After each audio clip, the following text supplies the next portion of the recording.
السلام علیکم سر، اس کو منتقل کر دیا سر، وہ میں نے گولی بھی کھا کے پڑھنے لکھنے کے سوا پاکستان کا مطلب کیا؟ سال 2012 معیشت اور امن و امان کی صورتحال کے لحاظ سے پاکستان کے لیے مشکلات کا سال رہا۔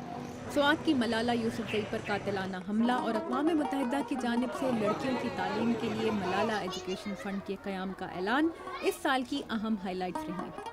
نومبر میں پاکستان کی پارلیمنٹ میں 5 سے 16 سال کی عمر کے بچوں کے لیے تعلیم لازمی اور مفت کرنے کا بل منظور کیا گیا، جس کی صدر پاکستان سے توثیق کے بعد قانون بننے کا مرحلہ طے پا گیا۔ بجلی اور گیس کے بحران نے صنعتوں اور روزگار کی صورتحال کو شدید نقصان پہنچایا۔ عوام اور سیاسی رہنما دہشت گردی کے واقعات میں جاں بحق ہوتے رہے، لیکن ملک کی منتخب جمہوریت دسمبر کا مہینہ بخیر و عافیت گزار کر اپنی 5 سالہ مدت مکمل کرنے میں کامیاب رہی۔ ہم ان لوگوں سے جنگ کر رہے ہیں جو طاقت اور زور سے اپنا ایجنڈا قوم پر نافذ کرنا چاہتے ہیں۔ I returned to the White House more determined and more inspired than ever. امریکہ نے براک حسین اوباما کو ریپبلکن پارٹی کے مٹ رومنی کے مقابلے میں دوسری مدت کے لیے اپنا صدر منتخب کیا۔ اوباما کی کامیابی کو اقلیتوں اور خواتین ووٹروں کا مرہون منت قرار دیا گیا۔ نومبر کے مہینے میں امریکی فوجی قیادت ایک بڑے بحران سے دوچار ہوئی جب سینٹرل کمانڈ کے سربراہ جنرل ڈیوڈ پٹریس کو اپنی سوانح حیات لکھنے والی پولا براڈویل سے تعلقات کا معاملہ سامنے آنے پر عہدے سے مستعفی ہونا پڑا۔ نومبر میں امریکہ کی مشرقی ساحلی ریاستوں کو تاریخ کے بدترین سمندری طوفان کا سامنا کرنا پڑا۔ طوفان سے سب سے زیادہ متاثر ہوئی ریاست نیو جرسی۔ املاک اور کاروبار کی تباہی سے ہونے والے نقصان کا تخمینہ 50 سے 70 ارب لگایا گیا، جبکہ نیو یارک اور نیو جرسی میں طوفان سے 125 ہلاکتیں ہوئیں۔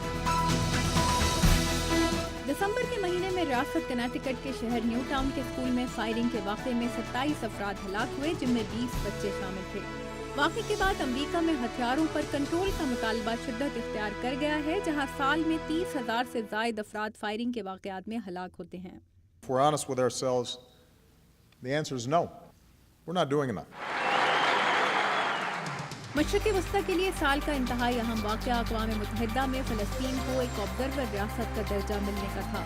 یہ ایک علامتی لیکن مکمل آزاد فلسطینی ریاست کے قیام کی طرف ایک اہم قدم ہے۔ جنوری میں مصر کے پارلیمانی انتخابات میں اخوان المسلمین نے کامیابی حاصل کی۔ 30 جون 2012 کو اخوان المسلمین کے محمد مرسی نے ملک کے نئے صدر کا حلف اٹھایا۔ تنتظرنا في المستقبل۔ اور اس ہفتے مصر کے نئے آئین پر کرائے جانے والے ریفرینڈم میں حکومت کی تجویز کردہ آئینی ترامیم کو کامیابی حاصل ہوئی ہے۔ مشرق وسطیٰ کے ایک اور ملک شام میں صدر بشار الاسد کی 12 سالہ حکومت کے خاتمے کے لیے چلنے والی تحریک 40,000 اموات کے ساتھ 21 ماہ مکمل کر چکی ہے۔ عالمی برادری کا اصرار ہے کہ مصر کے صدر بشار الاسد حکومت چھوڑ دیں، لیکن صدر اسد جنہیں ایران، روس اور لبنانی حزب اللہ کی حمایت حاصل رہی ہے، اقتدار چھوڑنے پر اب تک تیار نہیں ہوئے۔